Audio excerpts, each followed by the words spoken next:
Welcome and thanks for joining us for another episode of Code Girls on Air, a podcast exploring all things technology, female leadership, careers, education, and topics within the nonprofit sector. On this episode, we interviewed Christina Henderson, who is the Executive Director at Montana High-Tech Business Alliance. So join Christina and me to hear more of her story.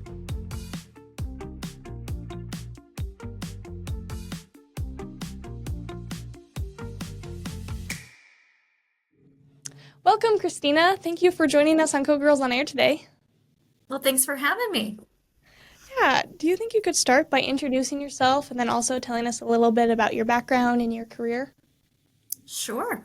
I'm Christina Henderson. I am the Executive Director of the Montana High-Tech Business Alliance. We're a statewide organization that brings together technology companies all across Montana and also helps Montanans launch careers in the tech sector.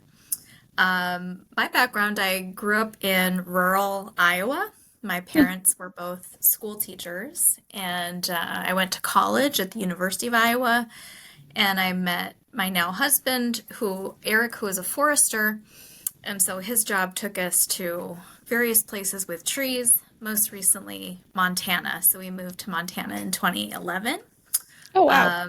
And since moving to Montana, I worked at the University of Montana for a while as a marketing director in the College of Business.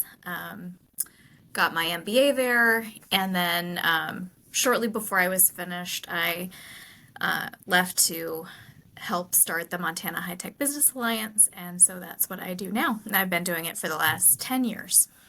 Wonderful. Do you think you could tell us a little bit about the day in your life as you're a part of the Montana High-Tech Business Alliance? Sure. Well, one of the fun things that I love about my job is that there really isn't often a typical day. I get to do a variety of different things, but some examples, we host events, and so I'll often get to plan those events or travel around the state to either meet with my members or attend events or host events ourselves. I do quite a bit of writing, and so I'll have days where I just sit at my desk and work on articles or updating our website, editing things.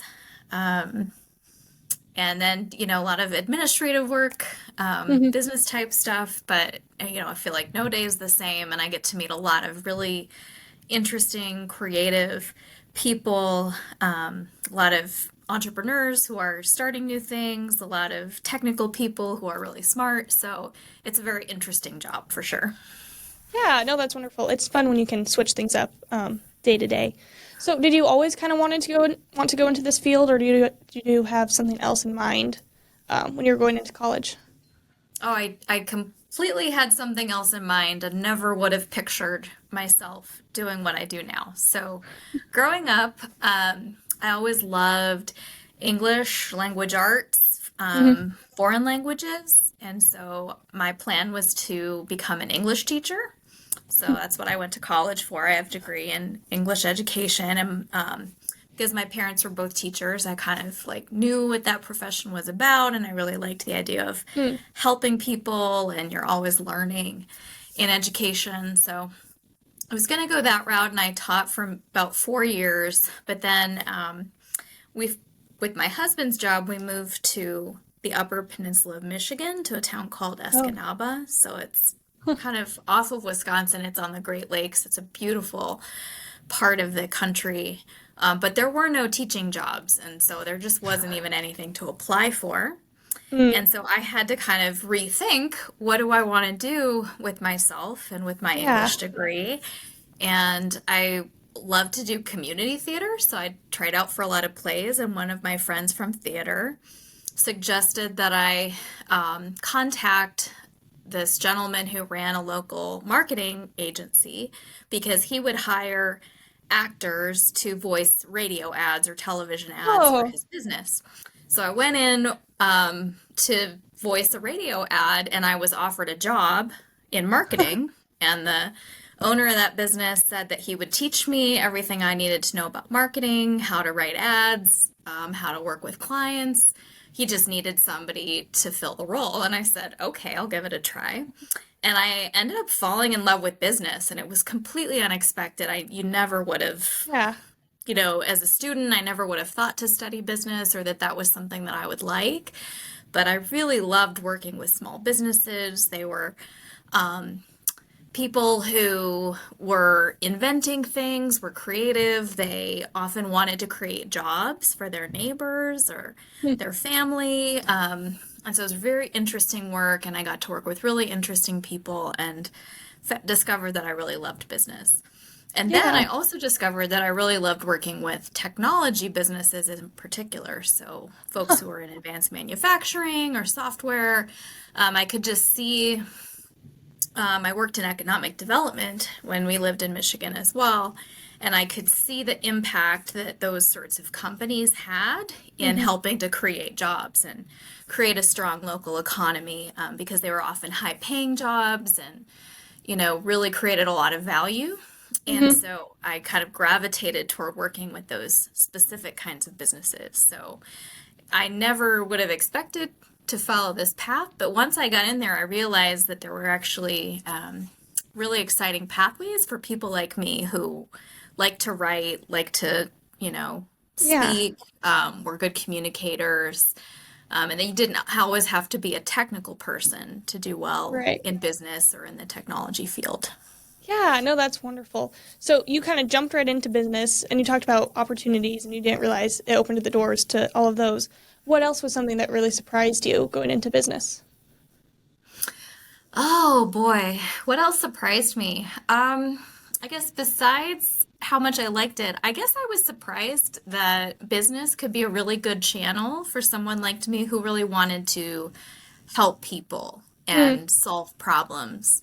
So I view business as a great tool to help people thrive. A good hmm. job can really help people to lift people out of poverty, can help people to be able to support their family and to be able to live in a state like Montana and do things that they love. And so I feel a real sense of mission working in business, which I think when I was younger, I probably wouldn't have seen that that was a path, that Yeah. like, because a lot of times I viewed business as maybe people would be greedy or they're driven by money.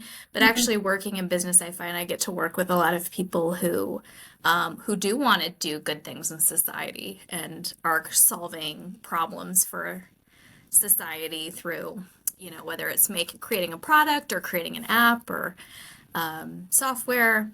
So I think that surprised me, but it's Yeah. one of the things that I love about what I get to do. Yeah, no, definitely. So other than being driven to help your community, what's another personality trait or strength somebody would need to have to be successful in business, in your opinion? Oh, I would say being a lifelong learner or willing to learn is super important, whether you're in business or in technology. So, um, one of the things that's great about business and especially the technology business is it's always changing and always evolving, and you have emerging Yeah. technologies, you know, whether it's AI or, if you're in biotech and it's CRISPR and gene editing, like there's so many interesting technologies that are Yeah. emerging, and you really have to keep up with Hmm. that or keep up with who the different players are, the types of knowledge you need so that you just can never stop learning. And I think that that's a really exciting thing about the field and also really important to know if you're Yeah. thinking about going into it. Like, you could go to college and get a really useful degree, but the half-life of that knowledge is pretty short. You always have to be adding to your knowledge and keeping current in the field. Yeah. Constant learning. So backing up a bit, you said every day is kind of different for you. Do you have a favorite part that you do in your day-to-day life?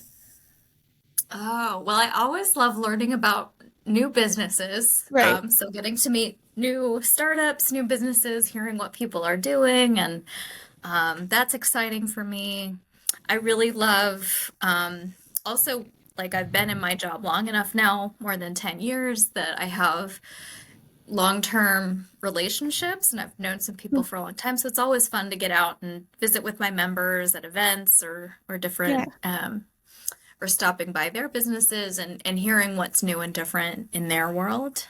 So I Hmm. guess I really like the people the most. And, maybe a secondary thing is I really love, we write a lot of content and produce a lot of stories Right. about tech and a lot of original research. And I really love that research piece and sort of getting to create new knowledge or explain to Montana and to the community what's happening now, what is the current state of technology. I think that's really fun and Yeah. always, has changed a lot over the years that I've been doing this work.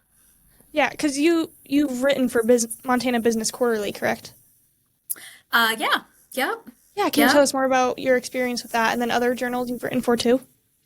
Sure. Yeah, so a lot of what we write or produce is through our own newsletter or website or things that we Mhm. produce internally, but sometimes we do publish articles or maybe I'll give quotes for other publications. So Montana Oh, Business Quarterly is a business journal out of the University of Montana. And so over the years, I've written articles. I think the most recent one was about returning to the office after COVID and like how mhm. companies have changed their policies around remote work and hybrid work and kind of what are different companies doing now um, in the last maybe 5 years. So that was really interesting. Yeah, so it's really nice Yeah, sometimes to be able to publish a story um, to reach a new audience or a wider audience right. beyond, our subscriber base for the Montana High Tech Business Alliance. Yeah, definitely. It's always good to reach out farther. So you were also an instructor at U of M, correct? Yeah, yeah. I haven't taught classes lately, but for a number of years after I finished my MBA, I taught entrepreneurship and also management organizational behavior at Oh, the nice. University of Montana. So that was really fun. Yeah, and it went well. You enjoyed it. I did. Yeah, I loved working with the students. I always appreciate kind of getting to connect with the next generation coming up Hmm. and getting to pass on some of what I've maybe learned working in business and also to like hear what's interesting to the future workforce, people coming up. In recent years, the Montana High Tech Business Alliance has affiliated with a new nonprofit, the Montana Jobs Network. So we're Mm. focused more on education and jobs and helping people launch careers. And so it's always been really interesting to me to kind of, hear what's important to young people and, what they're thinking about as they're transitioning into the tech field so that we can Right. maybe, answer questions or help introduce them to companies that might be interesting to them. So I think that having one foot in higher education has been really useful Yeah. to navigating that. Now it's a little less official. I haven't actively taught in the last couple of years, but I still, through events, whether it's having students come to our events with their professors, or Mm. I'll give a lot of presentations in academic departments across the state. Right. And so all of those sorts of activities have really been helpful in Hmm. kind of keeping a thumb on the pulse of what young people want to know and what they're thinking about or what they're interested about in the job market. Yeah, and so have you kind of seen a shift in what young people want to do pre and post COVID? Oh boy. I think, some things haven't changed. So I think students have always been interested in like having an interesting job that also pays well. Hmm. So that's kind of been a constant. I do think that there is more interest and maybe hope that there will be opportunities for remote work Mm. post-COVID. So I think that was something that was very rare prior to COVID, and that there are more job opportunities remotely Mm. since then, and that a lot of students are interested in maybe that kind of flexibility or that kind of Yeah. work. So that's a change. I do think there's a lot of interest these days in jobs that are financially secure and financially Hmm. stable. So that seems important. And I also think that values really matter. So I definitely have seen that young people really care about, like, is this work meaningful? Does the company have good values? And, is Yeah. this a place where I could see myself fitting in and working? I think that's important to young people too. And I've seen that, maybe only increase in the recent years that I've been Hmm. talking with young people. Yeah, that's great. And so with AI in the picture now, is it harder to find some kids some other jobs that maybe AI is kind of shifting and encroaching on, or is that not really an issue? I don't know if I see AI replacing jobs. I see AI being an important tool Mm-hmm. to helping make people's jobs easier, and that kind of having a good literacy of how, these um, language models and how AI works is really useful. So if you're Yeah. going into coding and programming, it's really useful to know how to work with those tools. And I think you have to be really careful um, with AI because, I think, as a kind of a writer and an editor, I think that AI tools like ChatGPT can be so useful in your work. But you have to know when the model when it's wrong, right? So you have Right. to be like you have to understand the rules of grammar, so if it's or of good writing, so that you can recognize like this isn't correct or Yeah. this fact is not correct. And so you have to um, be able to sift through that Yeah. as whether you're working like I do on more the content side or if you are on the more technical side. But Mm-hmm. I think it's going to be infiltrating all different corners of the work that we do in hopefully in positive ways. And so it's going to be really important that, we know how to train those models, use those models, Mm-hmm. keep an eye on them to make sure they're producing good work. And I think that a lot of what we can replace with AI is going to be kind of the more tedious work that maybe Mm-hmm. wasn't as interesting to do anyway. And then we can focus more of our time on more advanced skills and work, knowledge work that Mm-hmm. hopefully will be more interesting to do and more creative and require more of our empathy and intuition and Yeah. humanity than maybe we've seen in the past. Yeah. On just the mundane stuff. So kind of looking back on your career and how you entered business, what do you think is one piece of advice you'd give to somebody just going right into business? Oh, well, I think it's always good to develop rare and useful skills. So paying attention to, where are things headed and what are some skills that I might be able to take a class in or, do some research on, play around with so that you can add things to your repertoire that will be useful um, either while you're in school or when you get out to your employer. So, Mm-hmm. maybe you if you're really interested in like cybersecurity, like it could be really great to kind of pursue that or get an internship in that and add Yeah. some of those skills. Or if you're interested in AI, if you really like the idea of doing like website design or user experience design on more the front end, adding those skills to your repertoire is going to be really valuable. So I think it's not enough to just, if I get this college degree, I'll be fine. You Right. really have to think about, what are the skills that I can be adding and developing in that spirit of constant learning and Mm-hmm. kind of being able to show maybe a portfolio of your work or if you have, an account at GitHub and posting some projects there. But really, that's one of the things that's so great about Code Girls is that you are developing those Mm-hmm. projects. You have those Yeah. apps that you've built, you're competing.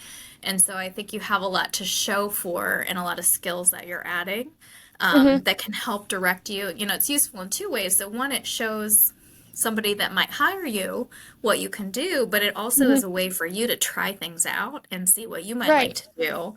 And is this a good fit for me or not? And so, always being willing to try things and test them out is Yeah. really helpful in your Yeah. career. Yeah, and we have some girls in the program, some of them just love the programming and the coding, and then others are like, I can take it or leave it, but I like the business side, and they work hard on the business plans, because the girls create a plan and do market research and all that. So it's really cool to see the girls branch off to what they enjoy most and then come together as a team to create the project. Right. Yeah. So kind of as we wrap up here, do you have any last thoughts or closing words you'd like to say?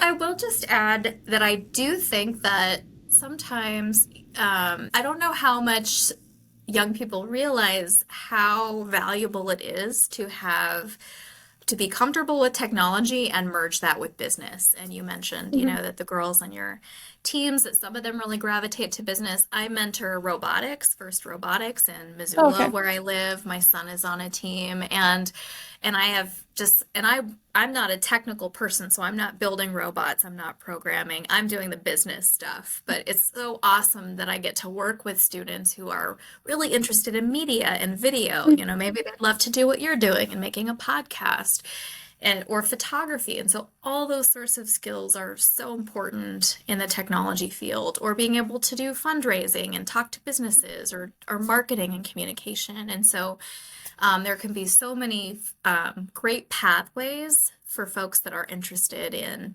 business, where business meets technology, and they're comfortable with technology, but they really love the idea of, working with businesses, working with companies, or using skills like marketing and accounting or finance. So yeah, if you're interested in that, totally explore and find those pathways and opportunities. Yeah, find that niche you love. Well, thank you so much. Thank you for your insights and sharing your stories, and this was really great. Thank you. Thank you, Makayla. It was a pleasure to talk with you. Thank you for listening to this episode. Next week on Code Girls on Air.